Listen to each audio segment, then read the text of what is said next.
Want to raise your chess to a new level? Challenge Yourself is an exclusive, innovative experience designed for Chess24 Premium members. Train like a champ, with a unique set of lessons prepared by the coaches of the challengers. Boris Girlfriend and Co. will help you improve your chess. Play versus a champ. Play a Grandmaster each day in Banter Blitz. Take advantage of this incredible opportunity from June 10th. Go Premium and challenge yourself. Want to raise your chess to a new level? Challenge Yourself is an exclusive, innovative experience designed for Chess24 Premium members. Train like a champ, with a unique set of lessons prepared by the coaches of the challengers. Boris Girlfriend and Co. will help you improve your chess. Play versus a champ. Play a Grandmaster each day in Banter Blitz. Take advantage of this incredible opportunity from June 10th. Go Premium and challenge yourself. Want to raise your chess to a new level? Challenge Yourself is an exclusive, innovative experience designed for Chess24 Premium members. Train like a champ, with a unique set of lessons prepared by the coaches of the challengers. Boris Girlfriend and Co. will help you improve your chess. Play versus a champ. Play a Grandmaster each day in Banter Blitz. Take advantage of this incredible opportunity from June 10th. Go Premium and challenge yourself. Nice little username there in Fisher Firuzia. The third best and 136th best player of all time. Yeah, let's take some other challenge here. Ocean Storm is a Grandmaster. Let's not exaggerate, guys. We just started. Let's not take a Grandmaster. Let's take someone with a random account, with a random name that just seems attractive. D4, Knight F6.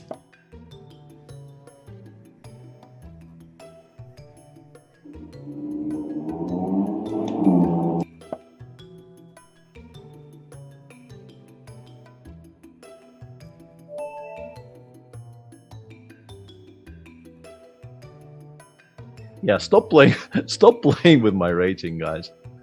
That's becoming a bit embarrassing. I mean, what is this stream if not an opportunity for my mods to roast me? Like, there's really no other reason for me to stream apart from that. Bishop 3. Rook A2 back. Yeah, I'm not going to accept a draw, of course. We're not in a charity business here. Evening, kind people, and I'm back with some banter on the good old Chess24 website. I'm playing the quarterfinals tomorrow of the qualifying Group C, so I obviously need to get some reps in. Beware and all that. But yeah, mainly let's just play some chess and see how that goes for me.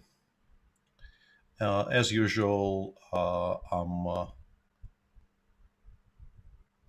somewhat randomizing the accepted challenges. There's no particular formula I'm using, apart from trying to play people whose nicknames I don't recognize, so that some people who haven't played before get the chance. Let me check why that is. No fool, that shouldn't be the case. Hang on.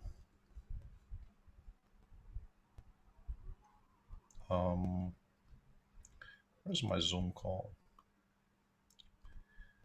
Where did my Zoom call go?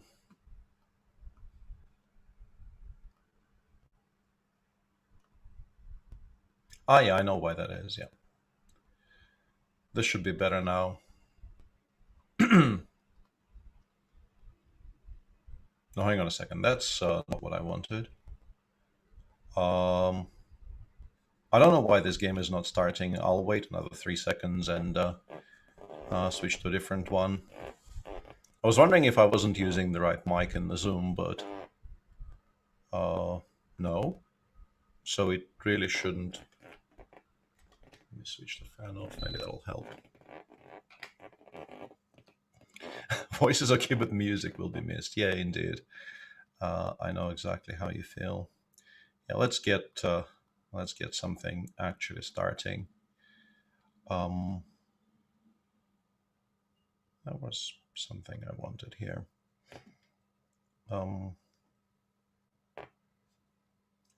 Yeah, I opened both chats today, not the YouTube chat. That would be a little bit overkill, I feel, but I do have the that would be a little bit the Twitch and the Chess24 chats open. I don't know how much I will be able to react to it though. Yeah, that suggestion really, warms the cockles of my heart, Lexaboy, or some such thing. Knight b6 is not the square this knight goes to normally. They probably, in the vast majority of cases, black plays knight c7 in this position. I'm not entirely sure why, though. Doesn't feel like a particularly bad move. Structurally, you would like to play b3 here, but d3 also definitely has its own advantages. But I'll play b3 for now. If d6, yeah, like I'm worried I will allow some kind of a blow up of my center here, but I have a feeling I should have enough to. Peter Meter lying to you, just flat out lying to you. That's very upsetting. Yeah, so now we have options. We can play, like I wanted to play Queen h4, but that's less clear than I ideally would have wanted. I can just go Knight c3, but that's also. Yeah, let's actually play Queen h4. Yeah, I'm not very, very happy with how this came out, to be entirely honest with you guys. Because if I have to play something like Bishop b2 here, it feels like I may have misplayed the opening a bit. What do I think of Caruana's game today? Hang on a second, I need to find a good square. What did I think of Caruana's game today? First MVL forgot theory, and then Fabi didn't punish him because the position remains incredibly chaotic. I will do Grunfeld Part 2 Magic Chess Box, but it's not coming out in the immediate future. It's coming out sometime this year, I hope, but not probably not in the summer.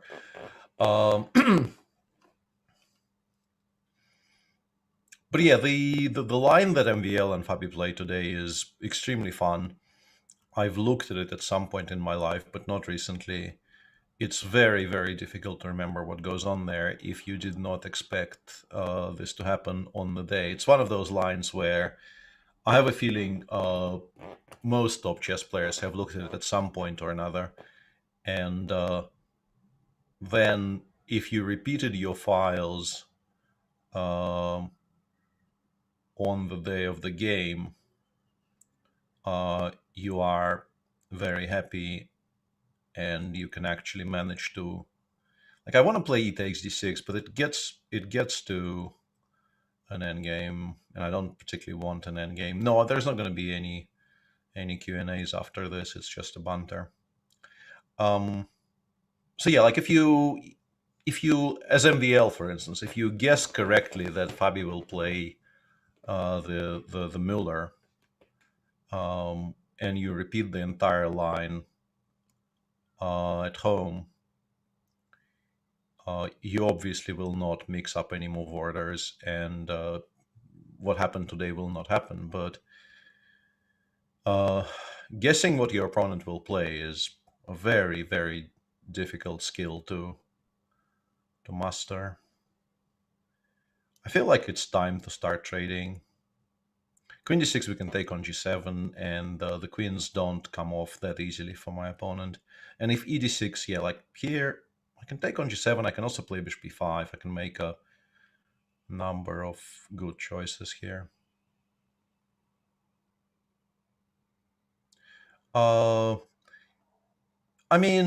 I definitely relate to some of what he said, Lexaboy, because the biggest issue I've had playing in strong tournaments for the past, I think, 3 years, maybe even 4 years, has been exactly the problem that he's described, namely that I'm playing against people who are working on openings a lot more than I'm working on openings these days. And it's very, very difficult in the current climate when you play, specifically in tournaments of this strength. It's very difficult to just, rock up at the board and play, because they will not let you. You will get absolutely nowhere with white, and you will be struggling with black every game, pretty much every game. And this is the problem I've been struggling with very, very badly for the past couple of years, for sure, because my white repertoire is, people kind of know what to expect, and they can prepare for it very easily.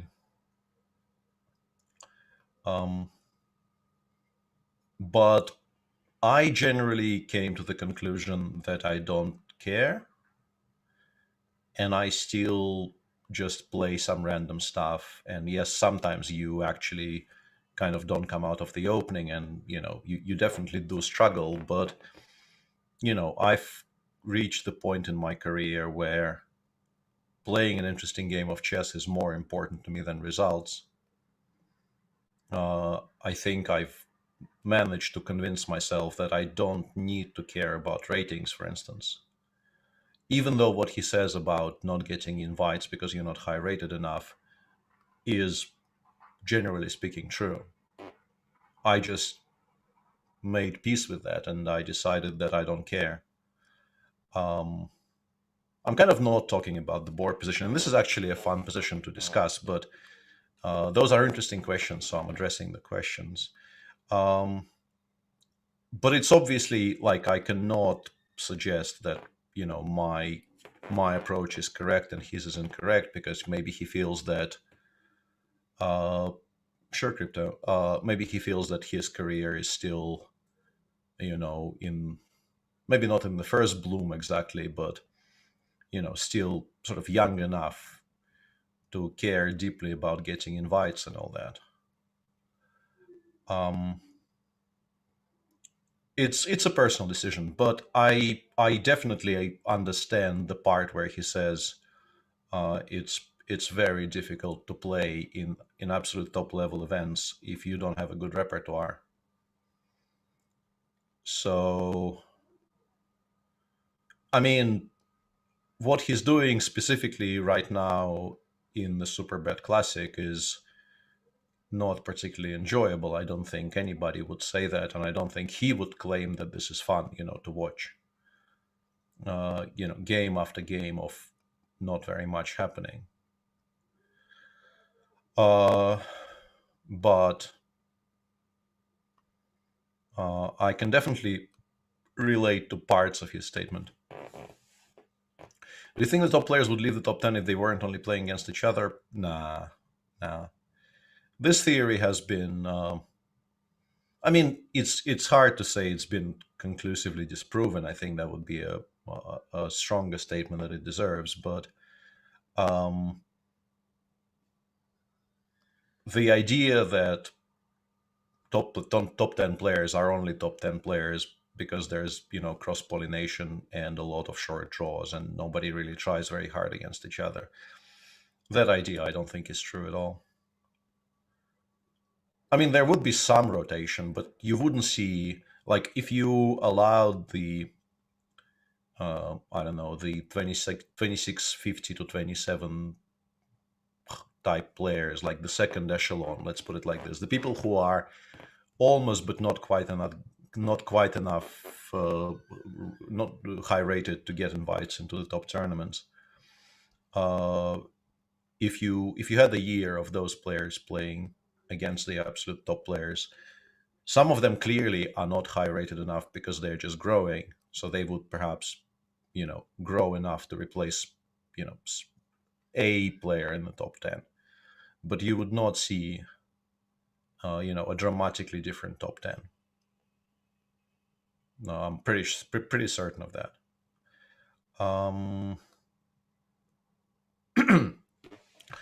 I don't know.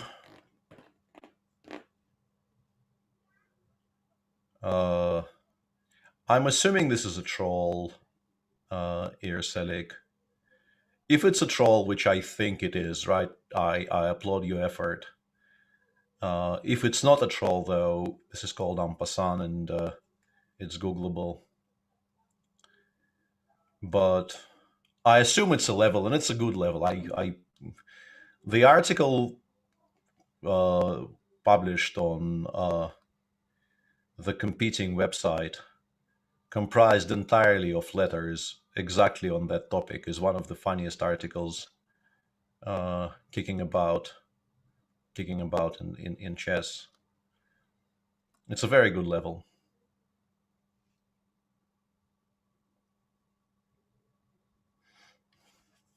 I'm kind of not pushing as hard as possible here. I definitely could have played cleaner, but this is still a very good position for me. Yeah, croissant is obviously exactly what you're supposed to Google there. Spelled exactly like that, yes. I blundered knight takes e5 here, which is once again extremely suboptimal.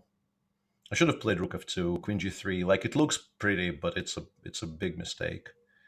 And I'm not sure if I'm better anymore. Yeah, g5 is not the way to go, though. You pretty much never want to play g5 in a position like this, because, yeah, it kind of ruins your structure so much that I don't think there's any coming back from that.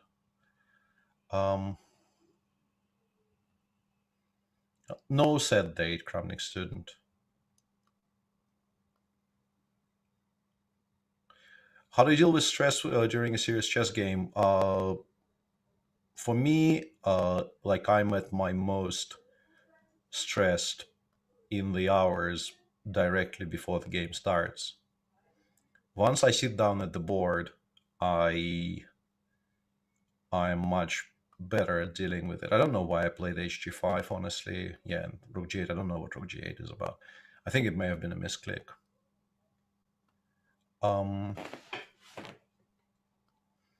For me, the last, like, 3 hours before the game are absolutely the hardest. And because you feel like you kind of need to prepare, and I do tend to prepare in, like, exactly before the game, so it's time to start panicking about me not having any openings and so on and so forth. But yeah, I don't know why I played this line. This line is not particularly great. I always take on c6. I mean, let's do this, but, like, I think these days people know how to reply to it as well, so it's not a particularly exciting try. Objective value of the anti-Grunfeld, I'm not entirely sure what you're asking me about. Do I think the course will be worth buying? I hope so, but I mean, what else are you expecting me to say?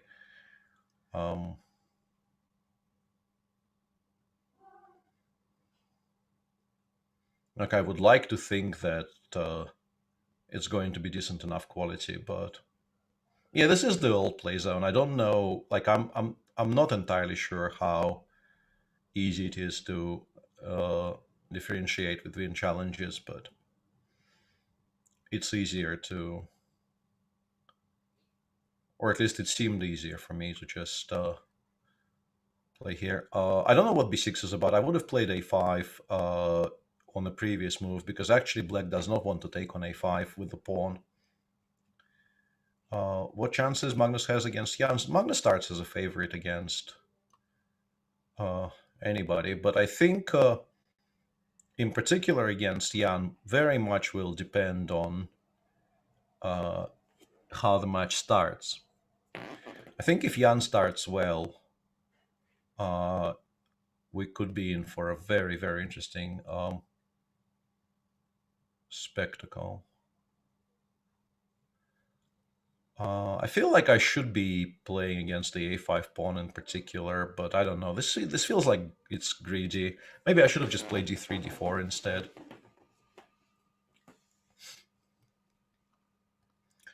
But I feel like just going all out against the a5 pawn here cannot really be a mistake. Where is San Cristobal? I don't know if that's in relation to my flag or something.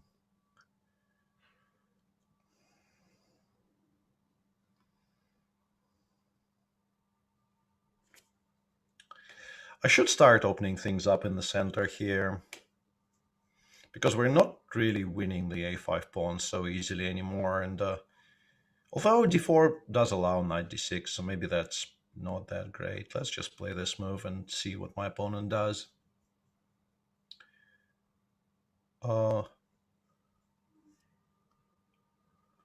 Yeah, I mean, it's just getting back to the question about being nervous before the game. It's just a question of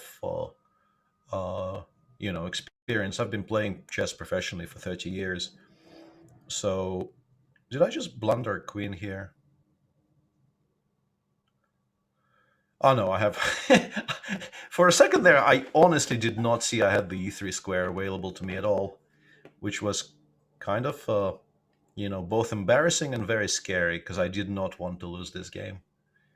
But I got to the right conclusion. But yeah, the a pawn reaching the a3 square is not particularly good news for me.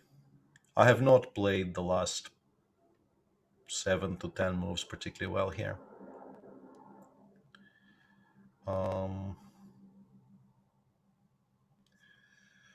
This is a very good structure change for me, though, so I'm back to being mildly optimistic. Bishop d2 is quite annoying for my opponent, but he does have bishop f8 back, which I don't want to. Like, the point about playing bishop d2 is that pretty much forces my opponent to make the correct response, which is not ideal if you're trying to generate problems.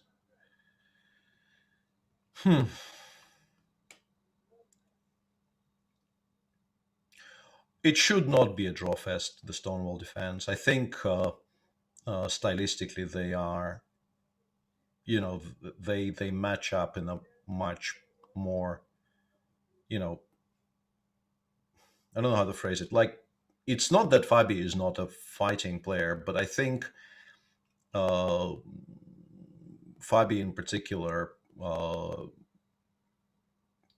there was so much emphasis on the openings in that match that there were a lot of reasonably quiet games. But with Jan, I think, for some reason, I think that's less likely to happen. This is actually not clear at all, because the a-pawn is just kind of monstrously strong here. And also I have 20 seconds.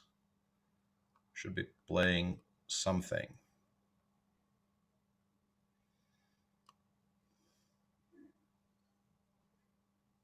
Yeah, these are not good moves. I don't like queen takes e4 either, but these are, I mean, by me, they are not good moves.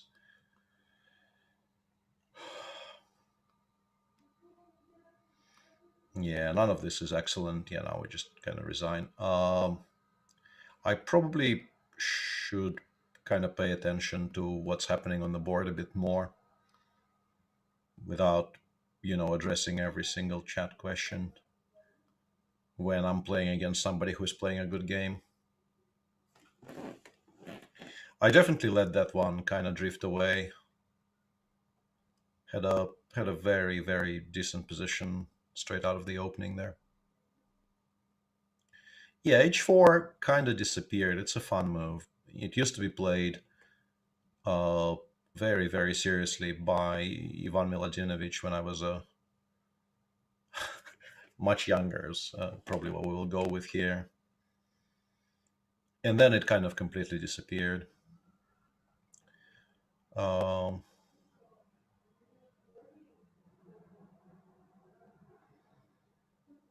I don't know, Lexaboy. That's an interesting question to discuss, actually.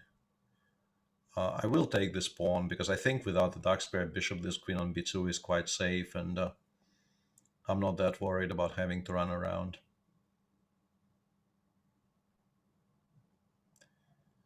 This is clever, but once again, I don't feel like... I mean, if I play this sensibly, I don't think I should be getting mated here, even though this is definitely very interesting. Like knight g3, 3 bishop d3. I will have to think about how I want to develop my pieces. Because if I allow all of those things, my position will definitely become very, very dangerous to play.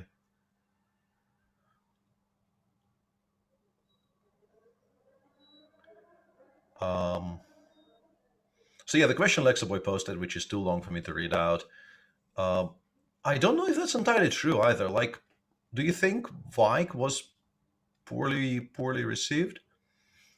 Because I think, Vike is the obvious test case for your hypothesis, where you get the absolute top players, and you also get a slightly more mixed field.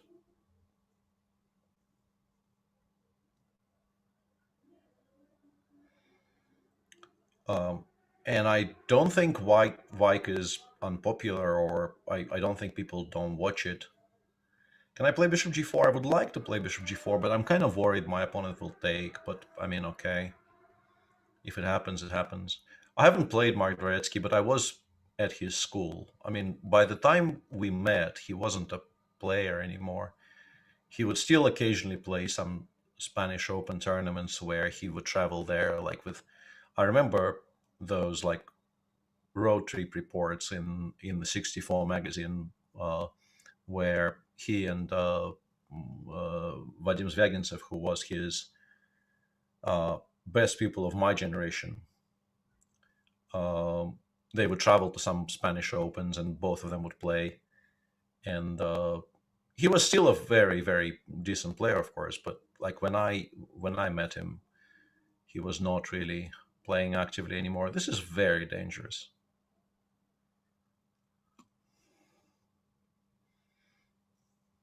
Yeah, that's not how it works, Demon.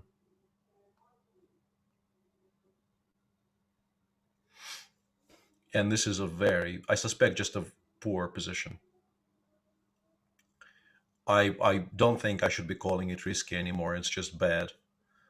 The question is, can I maybe somehow hold on and not lose immediately out of the opening, and then maybe I can, get some pieces into play. In particular, I have no idea what to do with this idiot bishop on f8. This is, I think, maybe a little bit too positional by my opponent.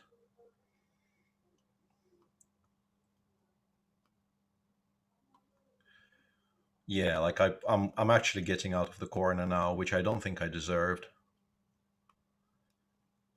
This is a much better position than I had any any right to have in this game.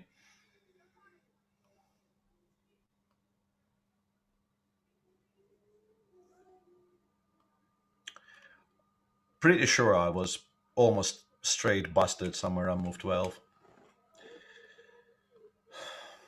Don't really know the theory of this line at all, so that's a bit of an issue. Yeah, I had a feeling I was playing against something somebody suggested recently. If it's Kamil Plichter, I'm very okay being sort of convincingly outprepared by something Kamil came up with. Yeah, this is another of those lines where, yeah, maybe bishop g7 is already a mistake. I'm now kind of remembering that I'm supposed to play knight c6 here.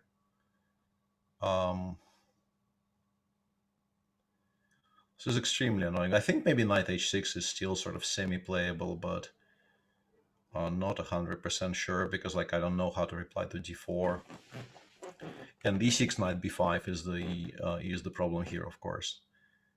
So yeah, kind of autopiloting there in the opening a little bit, and going to be paying the price for it.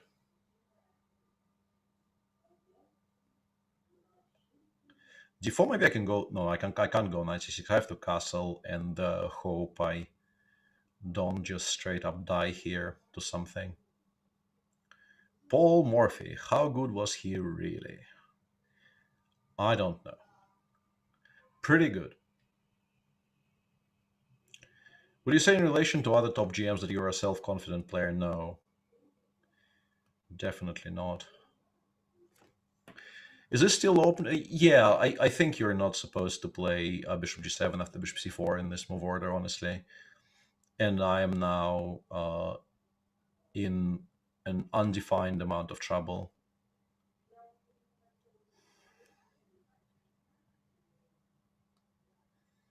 Maybe not that much trouble anymore, because I probably will get to develop my stuff somehow. In particular, now that this knight actually left the h6 square. That was my biggest worry, that it will get stuck on h6 forever. Can I take on f2? Maybe I can't, but I don't need to. I can play this. I played Udasin a great deal at some point, yeah, but not for 25-ish years. Don't know what you want me to tell about him. I haven't seen him in, I think this millennium I haven't seen him, honestly.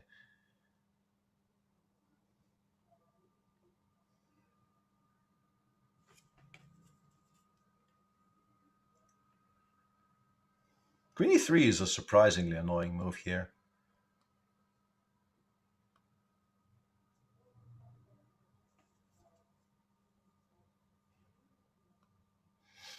Bishop takes e6, I think, is a mistake, by the way. I think playing knight d5 was stronger.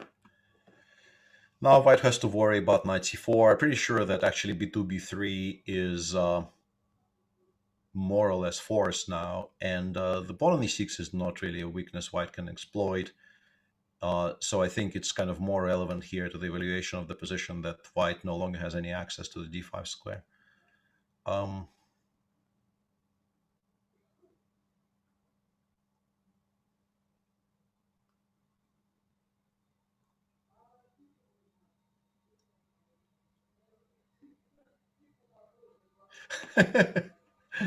Yeah. I know what you mean, see a man about a dog. I know exactly what you mean, as someone who spends pretty much his every waking hour on Twitch. You are not wrong.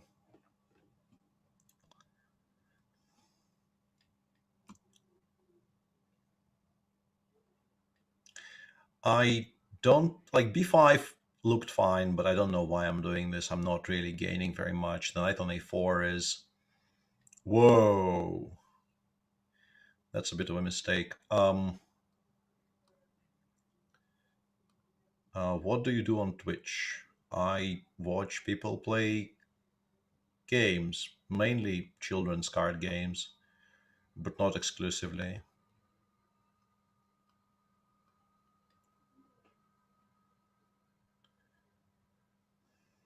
And I tell myself I do it to become better at it.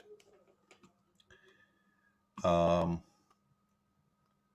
honestly, I'm doing it because I need some kind of sensory input to dull the feeling of emptiness inside.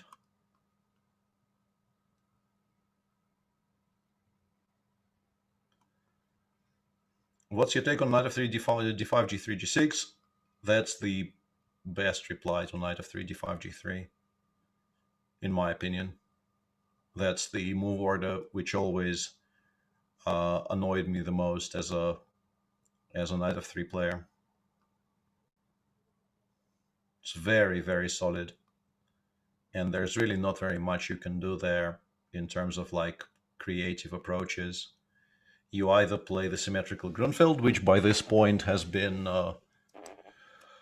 sort of resolved. I mean, you can try, but you, generally speaking, aren't going to get any advantage there. Yeah, queen b6 and not taking on b2 is probably not ideal. I am very much in your camp on this one. See a man. I kind of want to play e5, but I don't quite see how that wins. And if it doesn't win, maybe I shouldn't. But I kind of want to. I want to play that and then sacrifice all my pieces and give mate, but let's just do it. I mean, why am I What's your flag? It's St. Kitts and Nevis. I'm basically too lazy to change it back. I did that. I kind of want to play King B1 here just for like. Yeah, this is not great actually. This is one reason why I played King B1. Definitely is Bishop B4. No, that's not me on Instagram Mythos. So yeah, like I changed my flag when I was playing in the, what was it called? The Halloween thing. Because I felt like I need to put a bit of an effort into. I mean, they changed my username, but the flag was still the same, and the birthday was still the same, and everything. And I thought, this is not very clandestine of me. Clandestine. Let's try to pronounce long words correctly. I don't know which one is correct even. Probably clandestine. Anyway, so I changed it to St. Kitts and Nevis, and I haven't changed it back, so I feel like I'm going to be representing St. Kitts and Nevis forever now.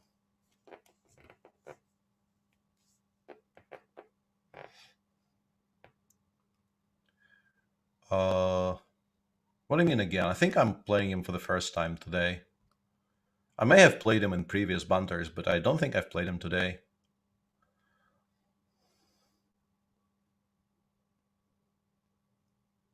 And I think I'm much better these days at accepting mixed challenges. It's not only the high-rated people, but I do feel like it's more fun for you as well as viewers to watch me play against strong players. So I will be accepting some higher rated challenges. Yeah, like I should have just taken the absolutely technically winning endgame there after Queen C5. Going after some unnecessary mating attempts was not great. Although this move is not very good though. Yeah, like now I'm back to being happy about my life choices. Which is an unusual state of affairs for me, let's be honest.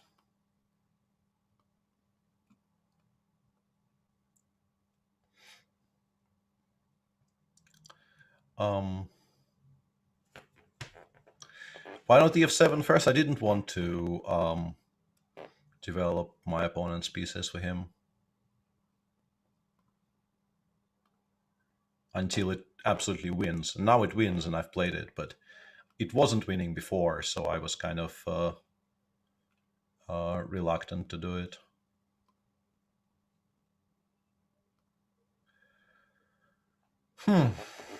Yeah, I don't think the Plishta course needs to be updated after that game. I'm pretty sure what my opponent got out of the opening would satisfy most people. Where were you 30 seconds ago, Fire Sword, when we were discussing that?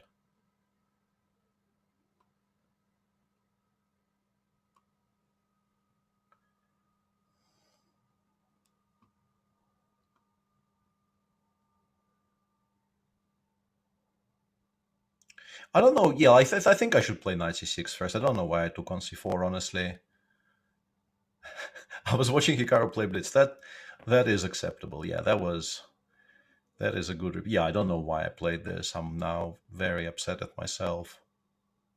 Like, this is just completely unnecessary. Bishop b3 surprises me a little bit, though. I think Bishop e2 was more...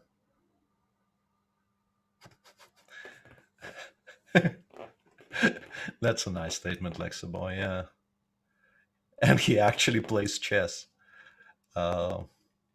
You will get more of this content in the next few days because I am playing the Banter Blitz qualifiers, so I will be streaming. That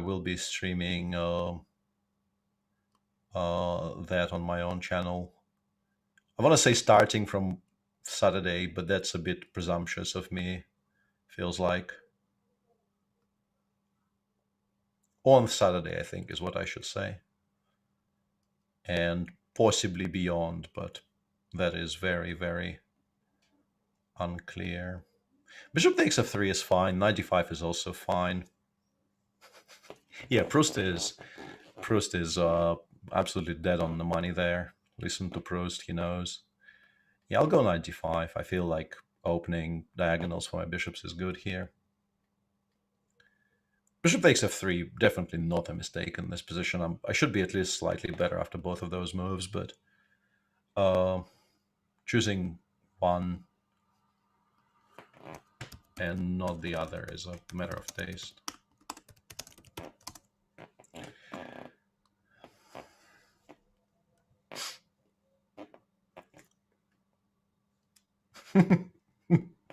Yeah, people with the decoy answers there, doing God's work. I don't know why I played rook d5, and actually, if the bishops don't get traded, I don't know how easy it is. I don't know how easy it is to even convert this, honestly, because with the bishop on c3, white is quite well covered here, unfortunately. Yeah, I've definitely misplayed this.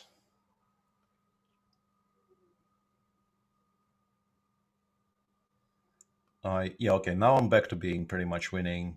My opponent decided to just gift me way more pawns than it was, strictly speaking, necessary.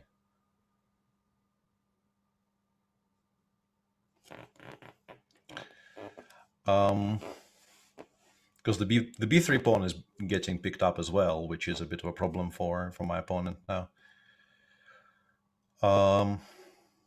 Only one up in a position like this might not be enough. In fact, probably isn't enough. But two up, you should be winning reasonably easily.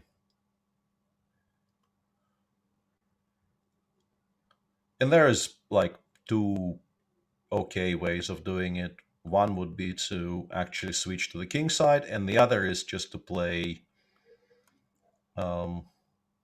Actually, after I've played h5, I don't know how easy that other one is. But let's try.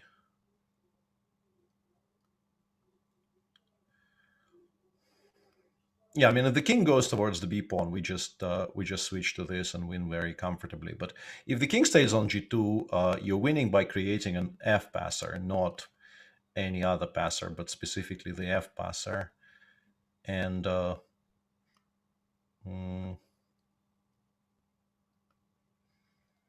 having put my pawns on the squares that I put them on, I don't know how comfortable I made it for myself. Yeah, but this is kind of trivial.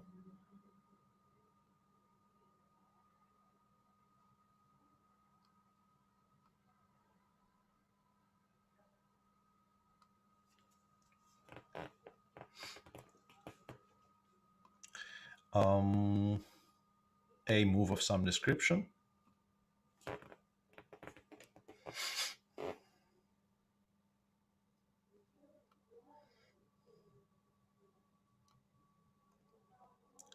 Yeah, and the difference between this line and g6 on move 2 is that c4 supposedly is a lot smarter here, because in most cases I do get to play this position. This position is not anything special for white, but it is sort of best case. It's still nothing really, but it's about as good as you can get. The double fianchetto with the pawn steal on d2 gives you sort of flexibility, and you can choose between things.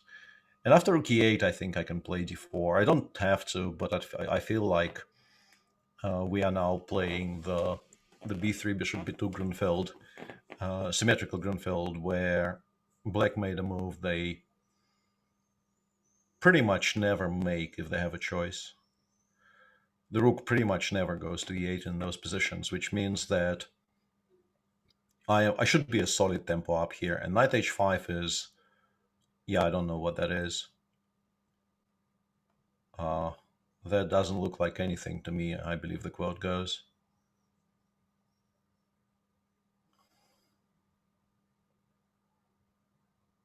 I think maybe my opponent, because, you know, I'm playing somebody called the Stonewall Defense, if my opponent now plays f7, f5, I will know what's going on. But unless the plan is to play f7, f5, I really don't know what the knight is on h5. Why the knight is on h5. And thanks very much for the raid, Reglamentetti. Welcome, welcome. Yeah, bishop g4 is one way to justify it, actually kind of putting some pressure on the d4 pawn. e3, black can play e5, and I might be somewhat annoyed by that, but maybe not very much. Because I don't really want to take on d5 too early. Do you lie at least once a day? That's an interesting question. I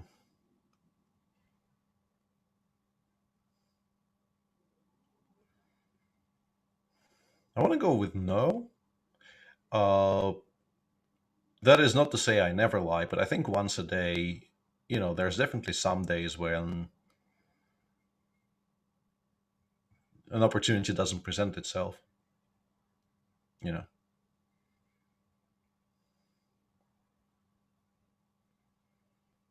Because I think, you know, the lying I do in my life is sort of the white lies in answers to questions where truthful answers are hurtful, and you're trying to avoid that. But those situations don't come up very often. Yeah, lying to myself, I do a lot. Yeah, I mean, if we include lying to myself, then the answer is a resounding yes. But I did not think the person who asked the question meant that.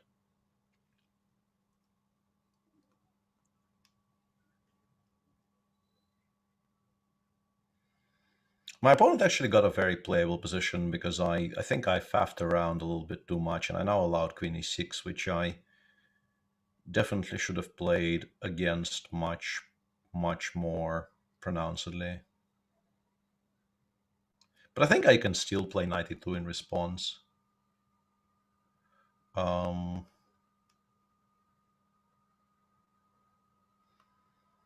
now we're back to being quite happy about things, because I will now start pushing in the center, and the b7 pawn is going to hang consistently.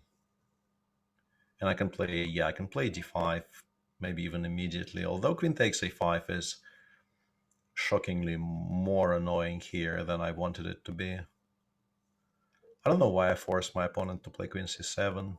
That wasn't very bright.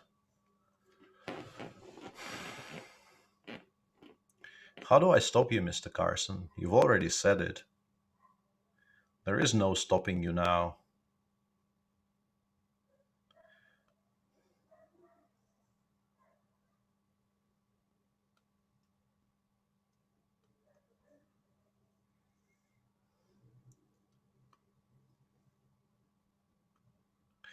Yeah, that kind of deteriorated very quickly for my opponent. For a second there, I felt it was maybe playable, and then I think mainly because my opponent was so low on time and he felt like he needed to play very quickly. The position kind of fell apart.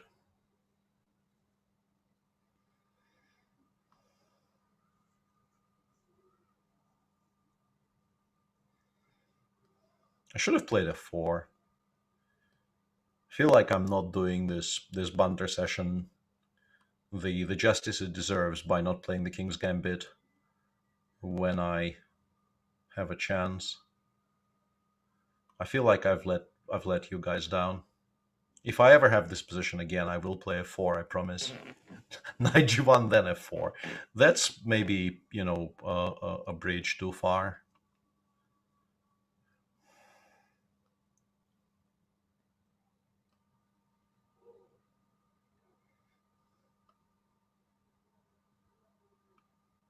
I don't know if I need to play knight h4. Also, knight takes e4 might actually work there. So let's wait. In general, you you don't want to put your bishop on g6 in positions like this, because it gets stuck there. and you end up not being very happy about it being there. I do need to do something about knight h4, knight takes e4, though. I'm not quite sure what. How do I stop that tactic from working? I think maybe I can play something like rook a2 in this position. And now with the f2 pawn protected, we can finally do this and this. The self-admitted liar makes a promise. Yeah, I did mention I don't like very much, and I don't like, I mean, definitely not to other people. So you can't just immediately assume every single promise I make is a lie now.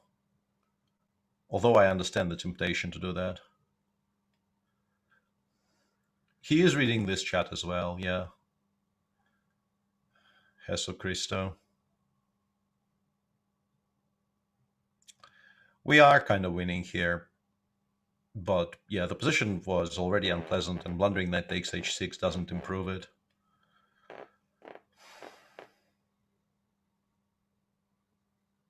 Can you play Alekhine defense next? Yeah, I should have maybe announced it, but I generally do take opening requests. So yeah, sure. Next 1e4 game with black, I will play knight f6. Why not? And here we actually are giving mate because there is absolutely no worthwhile defense against queen g7 mate anymore. I just need to remember, or rather not forget, opening request Budapest. Sure, why not? I mean, I played it quite a bit when I was a kid, like between the years of, I think I stopped playing the Budapest somewhere around 92 after a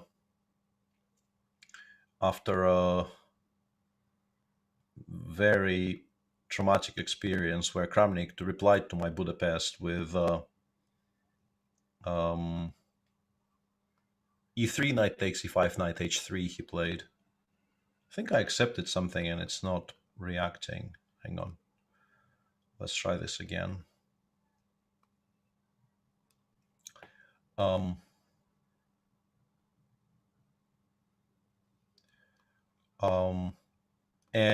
even in that position, I found it very, very difficult to equalize, which was kind of disturbing.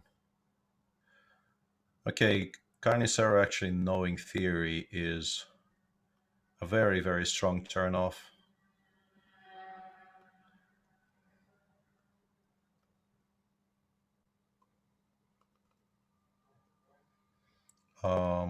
What the hell is that?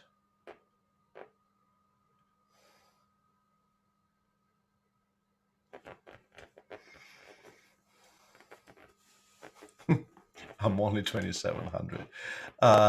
Yeah, the more important question is indeed the one I just asked. What the hell is that? I don't know. Let's endeavor to educate ourselves here.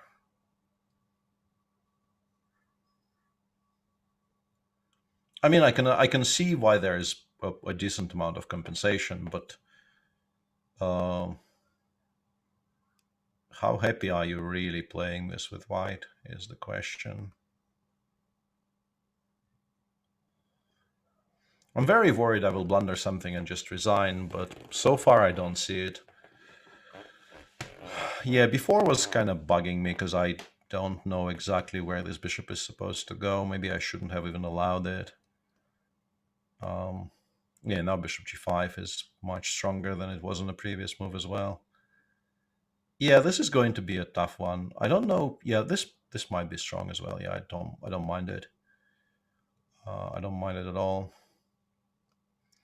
Let's hope this doesn't just lose on the spot. I don't think it does, but it's very, very touch and go here. After knight g5, knight g6, I don't think I die, but it's extremely touch and go. And yeah, there's also all kinds of quiet moves that my opponent can make, which are just as annoying. I kind of want to play bishop c5 to stop bishop a3, but it's very, very inconcrete. But I feel like I have to.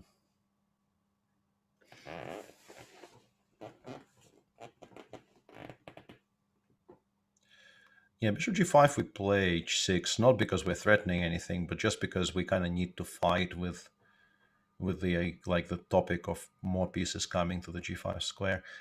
But the much bigger underlying issue for me here is that I like none of my stuff moves. Yeah, I like rook e1. I don't quite understand how I'm supposed to develop here. Like, this is very, very artificial. But we do get to, get some pieces out of the corner. Maybe Peter sees your question. What question is that? I'm still playing queen a7 because I just need to have breathing room for my pieces. And I am probably castling the first chance I have. I might include queen b6, but I don't even think I need that.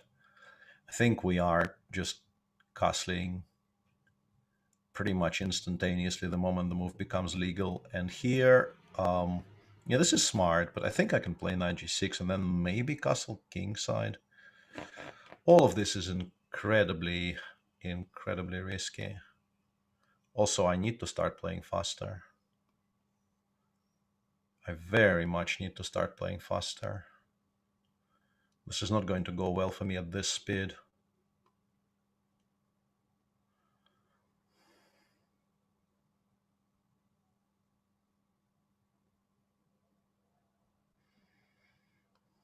Oof, yeah, not that.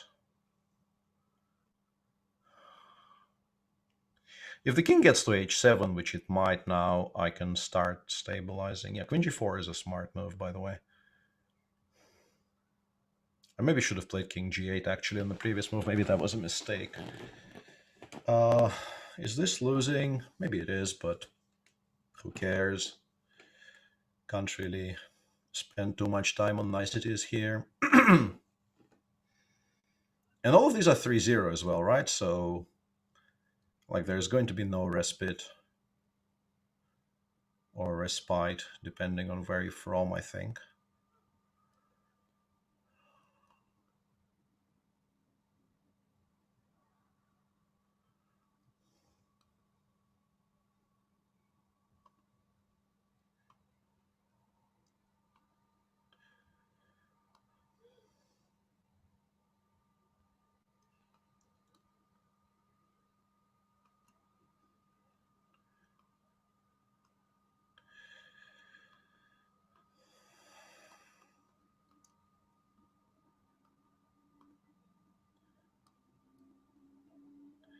Why am I so much slower than everybody?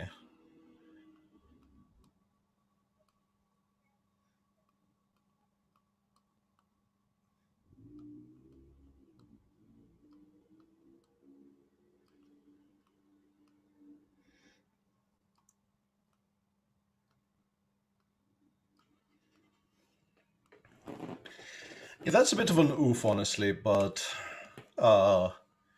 nothing new here. At least I kind of got out of the corner and my position is decent. I can tell myself that when I cry myself to sleep about this. Why you mispronounced older? Yeah, that as well. Misspelled and mispronounced many, many things over the course of my life.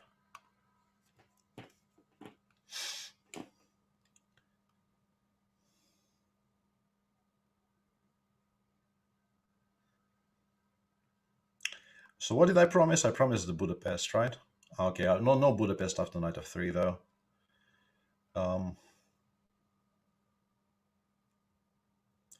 Oof. That is a bit of an oof right there.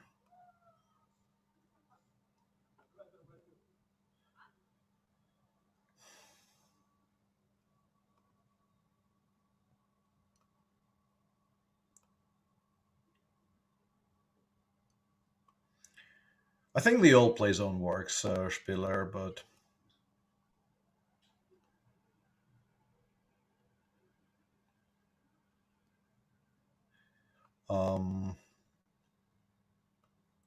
Yeah, I've played, I mean, maybe even this specific position, but definitely these types of positions I've played a decent amount against Gata himself. They are kind of annoying. You never are entirely sure you've equalized. I think I also had a very, very unpleasant game in the structure against Evgeny Tomashevsky in one of the Tal Memorials. But I always sort of default to this setup when I when I don't want to think about what to play against the London when I've played knight f6 and g6. No, he isn't, Demon. He is just randomly clicking on a list. I did tell you it's never really by time of challenge.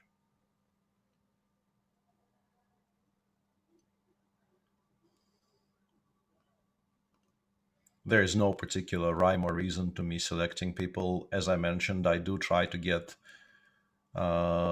people I haven't seen before a chance to play, but I haven't done enough of these recently, and my memory for nicknames is, in particular, Chess24 nicknames is not as fresh as it used to be. Kind of want to play c4, but it doesn't really do very much. You can also just play b4 and try to open things up. We could also do nothing and invite my opponent to do something on their end.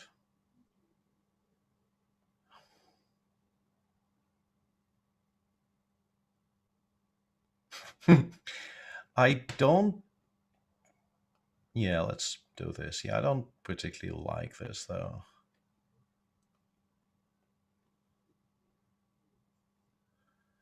Yeah, I mean, it's not a bad setup, but it doesn't really offer you as much fun as you might think. Yeah, that's kind of... I'm pretty sure I played you, Kramnik student. I mean, I trust your word. I definitely don't remember every single Banter game I played over the years, but that surprises me. Because you have been around forever. You are very much part of the community there. So if you really haven't played a game against me yet, it's kind of bizarre and honestly somewhat bad on my part.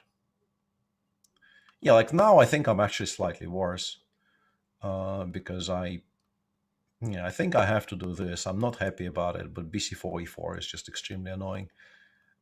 This is not great either, but at least it becomes a little bit disbalanced and asymmetrical.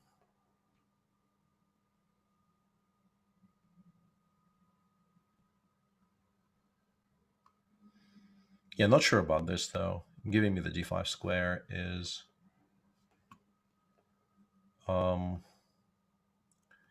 seems like it's probably not the route to success.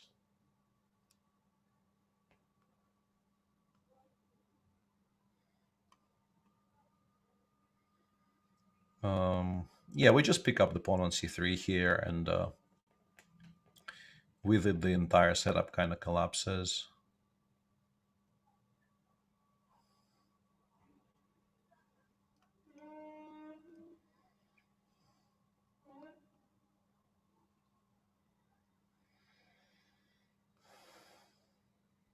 And just start pushing.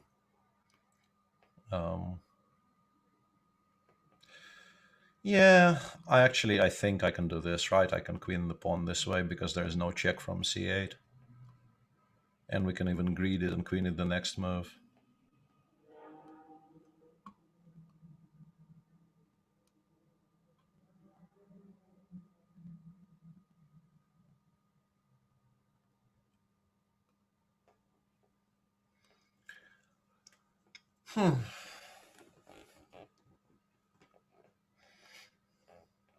Doesn't even take a 4. What a chat. Nah, I mean, I have two far advanced passers on the queen side. I'm much more interested in queening them as fast as possible. But yeah, taking on a 4 wouldn't have been a mistake either.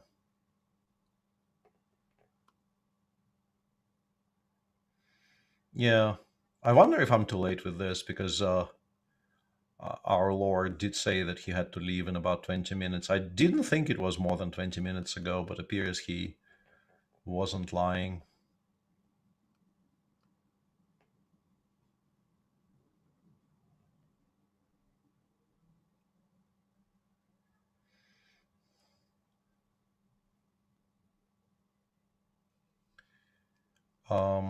Apologies, I kind of did try.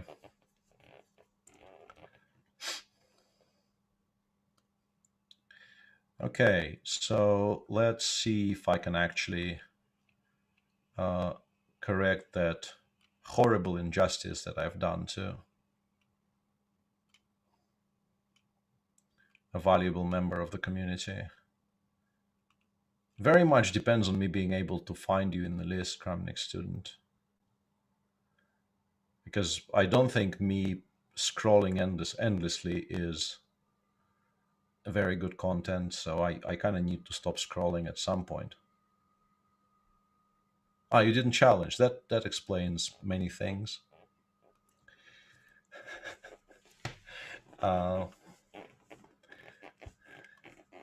Thanks for specifying, because I would have continued scrolling for a bit. And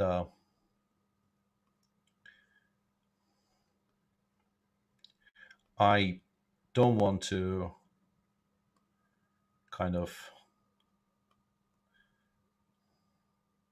Yeah, I'm not gonna play the main line here. Let's play something I haven't played in ages and ages, and see how well I can actually remember what I'm supposed to do there. This line used to be the line I'm about to play, I assume, because white can also, of course, deviate here. But the line bishop d2 is... This move exists, but I already am sort of on my own. People normally don't play that in this position. But I think my reaction should be quite natural. But after queen d2, there's a line I used to play in like the mid-90s, which kind of disappeared. I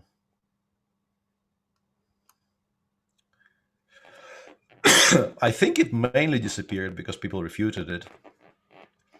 But as is often the case with lines which were popular at some point and then pretty much disappeared, one effect that this has is that nobody really remembers how to play against them, which is kind of useful, obviously, because it allows you to use it occasionally as a very decent surprise weapon. I think I'll play this. This is an sorry about that. A very strange pawn structure where if white ever actually challenges this bishop on d4, I will have to make a difficult-ish choice of allowing white to take or not allowing white to take, and if allowing white to take, what do I recapture with? But for now, we don't have to think about it yet. No, it's not the Taimanov. No, I wasn't answering your question, Mythos. I was talking about specifically this line of the Rugby van Grunfeld. Both Taimanov and Sveshnikov are doing very well.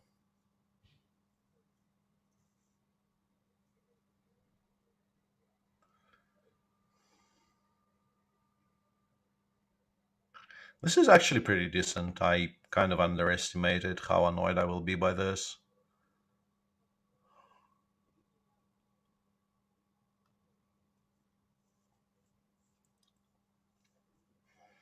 And in general, I think maybe my plan of closing the center here may have been ill-conceived.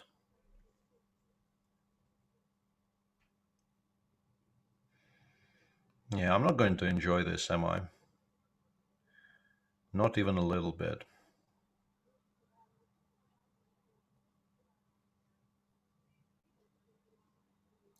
Without the e-file, this is an incredibly annoying position. Yeah, I don't know if white should be doing this.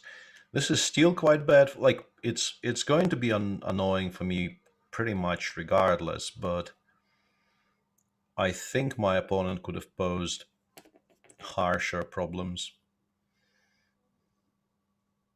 That is not to say I will not lose this position. I could very easily lose this as well, but I don't know what this king's ending is, but I have a feeling it might be playable for me. I don't know. We'll see. Like, if he takes on f8 and d4, it becomes very, very concrete, but I think I'm coming out fine. And queen e2, queen f2 is also playable. Why not rook h5 and queen h4? You never really get there.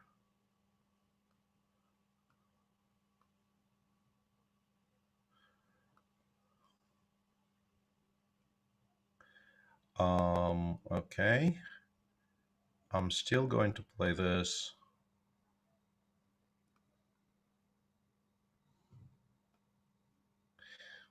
Hang on, am I not faster here? I think I'm faster here. I think I'm winning now, right? Yeah, this is very easily winning now.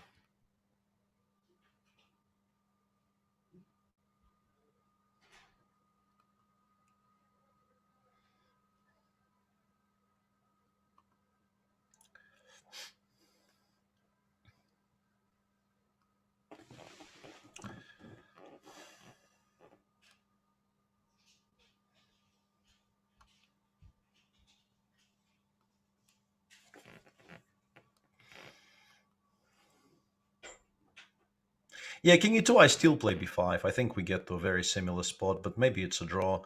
And also, I think probably the endgame we got was also a draw with slightly more precise play, even after king f3.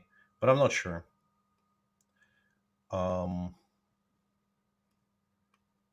This is going to be...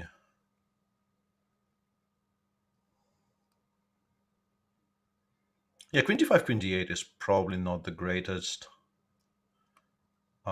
Although, like, this doesn't look unplayable at all.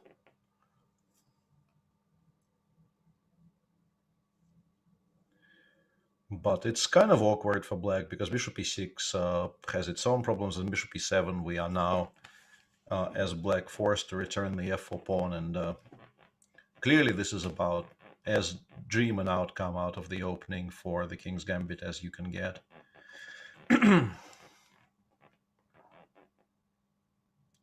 This is a good move, though, because the rook is only one and I can't really play f3 comfortably. I mean, I can, but I don't like it all that much. I can actually play rook f1 here, but that also feels very, very strange. Maybe we just do bishop b3, knight c6 is kind of awkward. I can just play d4, d5, but that's also not what you normally want to do in these structures. Bishop g4 actually annoyed me a great deal more than I expected. And now I'll have to take with the pawn on f3, and the position is actually quite unclear. Yeah, you played quite well, Bogdan, until... Like, I think you were sort of trying to play safe in a position where you had a large advantage.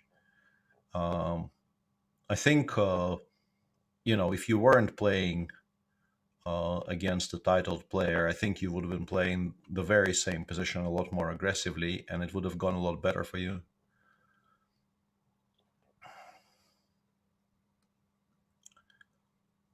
Because it felt at least that way to me, that you were sort of trying to equalize a position in which you were significantly better. Maybe not exactly equalize, but kind of play as safe as possible. And yeah, that's always going to lead to problems. Yeah, that's a bit of a mistake. Not that the position was good, but that obviously is a little bit of a mistake.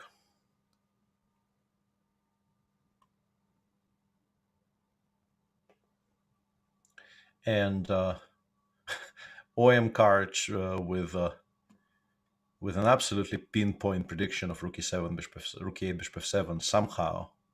Yeah, exactly. You predict future. I don't really like. I'm very worried to be in the same chat room as you are right now, because I don't know where your eldritch powers come from and how far they extend, and all of that makes me very, very worried.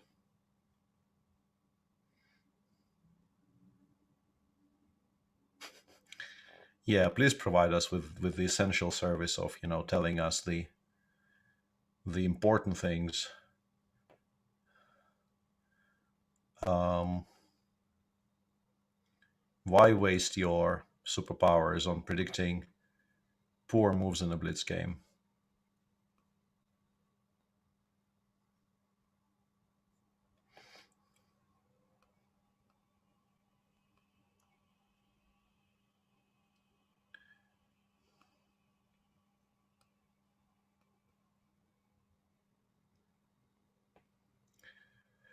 Good queen sack there. Yeah, I mean, the position was bad, and I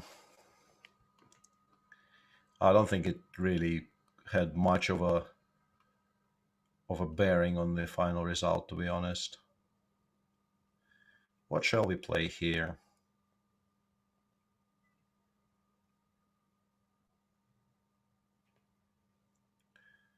Okay. I guess.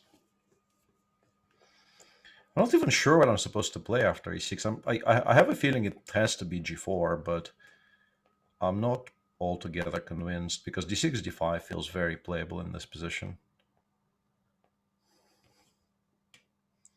Very, very playable. But yeah, if I get this kind of a pretty much pure Keres, I'm obviously going to be very happy about the outcomes.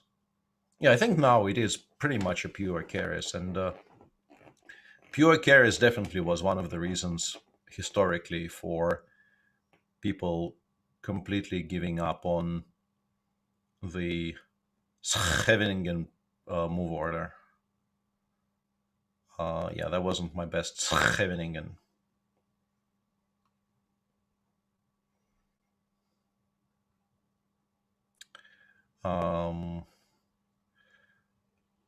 This is actually, I don't know if it was a sacrifice or a blunder, but it's kind of annoying to me, because I don't particularly want to play bishop f6, and I definitely don't want to play bishop h6.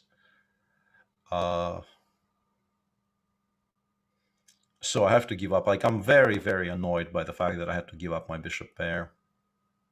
What does pure Keres mean? The pure Keres is if you go for a classical knight f6, d6, e6 Sicilian, white has the option of playing g4 on move 6.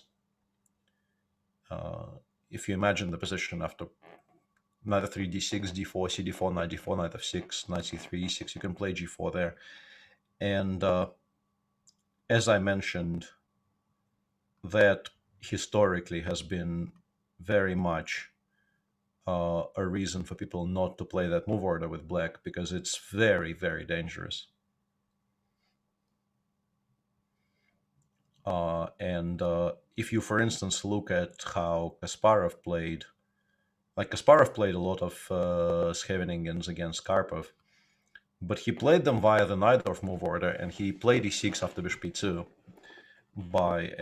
and he sidestepped. Like, he played some pure Keres, I think, in the early matches. Figured out very quickly that it wasn't much fun, and started switching to different move orders.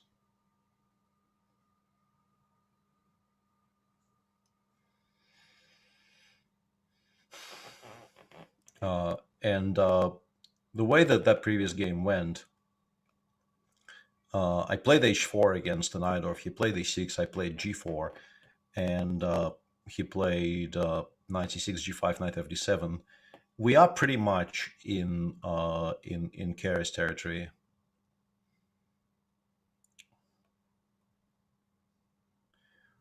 This move order confuses me, but I guess, like, people will try absolutely anything against the Sicilian these days. I haven't seen this particular weird anti-Sicilian before, but I like it shouldn't really refute the opening, but I'm kind of confused. How do I give a take back? Is there a way to give a take back here? Because this is like clearly this just ruins a pretty interesting position. But there's no button anywhere, right? Annoying. I don't know what I'm supposed to do here. Like, it goes from a very interesting sharp position to black being close to completely winning, but I can go king g8, king h8. Like, if you're listening, you can play king e2, rook e1, king d1, king c1. I will continue playing king g8, king h8. I mean, if you're making normal moves, I will also make normal moves. But if you're listening, we can definitely do the shuffle. Like, the signal will be... Yeah, but after knight g2, I don't even know how we can get there. Because you kind of needed the e2 square for the king.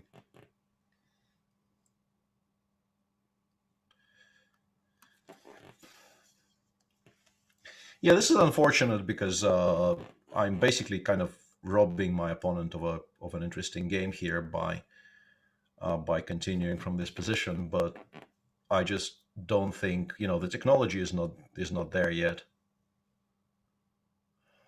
Clearly. I kind of want to sacrifice something on g4 to make a game out of it. Somewhat shockingly, I'm not even like... I look at this and I'm not completely winning.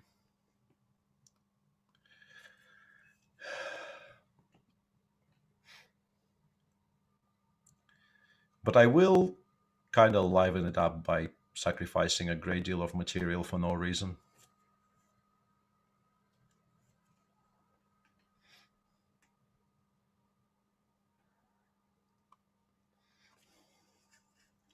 Queen e1 is a mistake, though. You should not be allowing bishop takes b2. I don't know. Like, my opponent had a minute and 40 in that spot. You should actually think about it a little bit.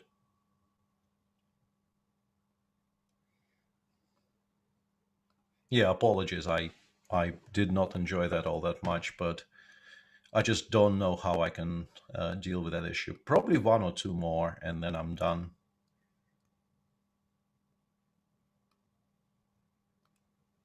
Depending on how long this one goes. What do you think about chess 960? I like it. I've played a decent amount of it. I've been reasonably successful over the years. Knight c3 or riot? Yeah, I think I may have... It feels like I played... I'm obviously, like, this is not how things work at all, but I played against this specific setup yesterday in my banter on a different channel. And I'm kind of wondering how many people actually do play like this with white. Because it's a very, very kind of randomly, oddly specific way of playing the bird, which I don't think is great, to be honest. I don't think this is particularly good for white. Not unplayable, but I don't think it's recommendable. Let's put it like this.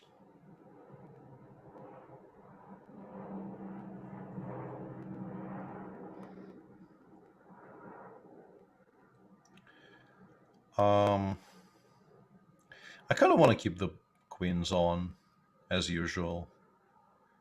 Don't particularly enjoy trading queens.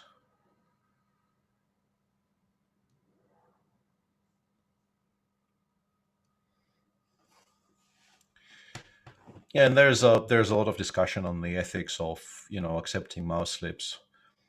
In a competitive game, a mouse slip is on you, and nobody is obliged to offer draws in return. It's a nice gesture, and when people do it, they get applauded correctly. But there's absolutely no Yeah, I think queen a6. Yeah, I should have actually traded the queens there. What I'm doing is what is known in the business as incorrect. But it's too late to turn away.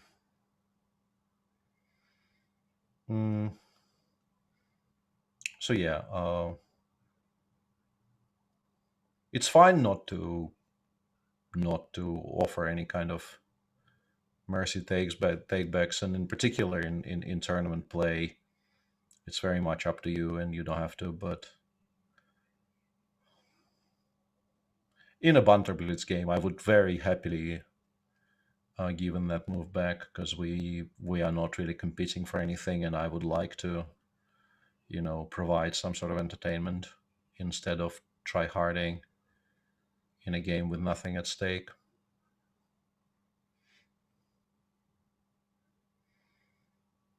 In the meantime, I had a very good position, and then I chose to artificially make it quote-unquote more of a fight, and now I'm probably no longer better, which is no more or no less than what I deserve, by sort of not respecting the position and not playing it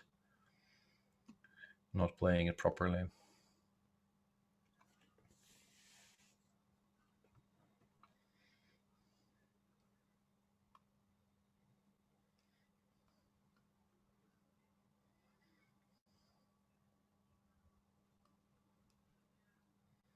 Now we've stabilized, and I have a very nice position, because as long as I don't blunder c3, c4 somewhere, I'm going to be much better here, because I have bishops and arguably, pretty close to an extra pawn.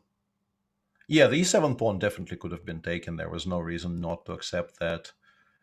Shall we call? I don't know what is happening here. Like, I'm suddenly a lot of material up for no particular reason. Like, white were definitely in trouble, but there was no call for giving away a full rook. Let's play one more and end on that.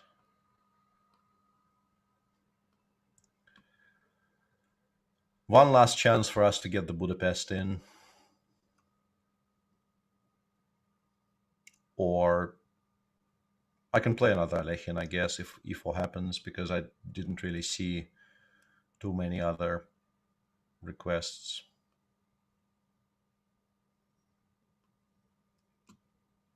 What is that? That is very weird. Huh. I've never seen this before, but there's definitely some point to it. In most cases, I guess it will just transpose to normal theory, so I guess, the easiest for me is just to ignore it. For a second there, I was wondering if there's some kind of a refutation available, but I don't think so. Yeah. And now we are sort of in the... This is clever, actually, because a lot of people play this with e takes d6, but with a pawn on g6, obviously, I'm not going to be taking with the e-pawn. So my opponent kind of successfully triangulated me into a line which is actually supposed to be a little bit better for white, I think. Not that I know the theory of it particularly well. This is there's a lot of really weird theory around here, which I don't particularly want to engage in. Like, you can play d5 immediately. You can play bishop f5 and then d5. That's a strange move, though. I think it gives me an additional tempo to play something like rook c8, because I don't really know what my opponent is intending. a3 doesn't seem like it's necessary. It feels like it might be just a wasted tempo. And actively provoking me to play e5 is also not what I expected.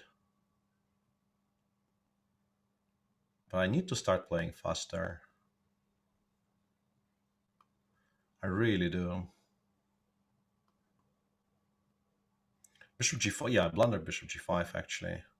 I was pre-moving d takes e5, and then I realized, no, person in their right mind would ever actually take on e5 in my opponent's spot. So that was a bit of an optimistic pre-move. This is transposed to the, yeah, like what do you mean transposed? It's been Alekhine from the get-go. Black definitely is in danger in this line, but I think you are supposed to, because you're watching not my shared screen, but the game, I can't really show you variations, but I'm pretty sure after d4 castles, white is not supposed to play bishop b2 and castles. White, I think, at least the last time I looked at all of this, the ambitious way of playing this position was to play bishop b3 and rook c1. And having established a good defense against potential e5 counterplay, only after that white starts playing bishop b2 and castles. That used to be, I think, the more dangerous way of trying to generate problems for black in this line.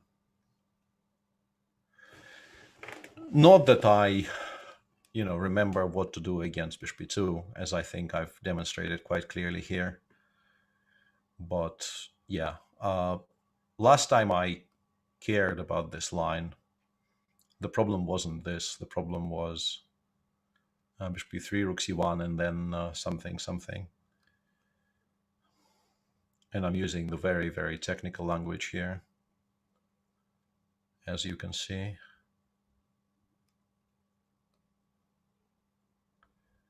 Something being extremely strong in that position.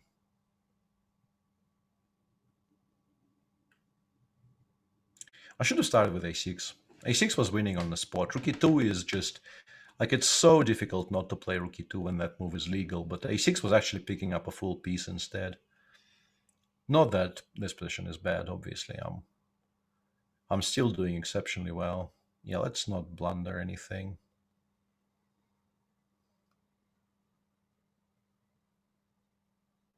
Why did I allow 94? I've kind of tuned out here, which is a bit of a problem. I've done this before many a time, and very often it doesn't end well at all. Like, why did I allow this move? Nobody can tell. And this is suddenly an actual game that I have to think in, which is very, very unfair.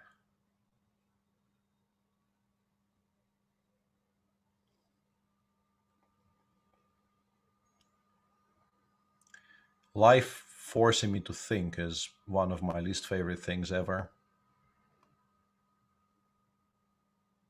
f5 wasn't GG because knight takes f5 exists, unfortunately for me. Queen e4, but I have knight e5. I think I'm still fine. But yeah, I'm definitely not winning this cleanly by any stretch.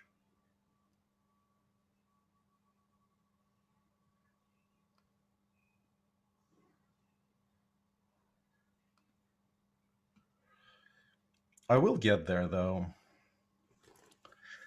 Okay, this I think concludes the entertainment for today. As I mentioned, I will be playing my quarterfinal of the Banter Blitz Cup tomorrow. Should be quite exciting. I don't know very much against my. I don't know very much about my quarterfinal opponent, but he is a grandmaster. I assume reasonably young and quite dangerous. And yeah, I'll have to be on my best behavior tomorrow. We'll see. That will be streamed. I mean, Chess24 will stream it, but I will also stream it on my own channel. So yeah, hopefully see some of you there. And thanks for watching this. Bye. Want to raise your chess to a new level? Challenge Yourself is an exclusive, innovative experience designed for Chess24 Premium members. Train like a champ with a unique set of lessons prepared by the coaches of the challengers. Boris Girlfriend and Co. will help you improve your chess. Play versus a champ. Play a grandmaster each day in Banter Blitz. Take advantage of this incredible opportunity from June 10th. Go premium and challenge yourself. Want to raise your chess to a new level? Challenge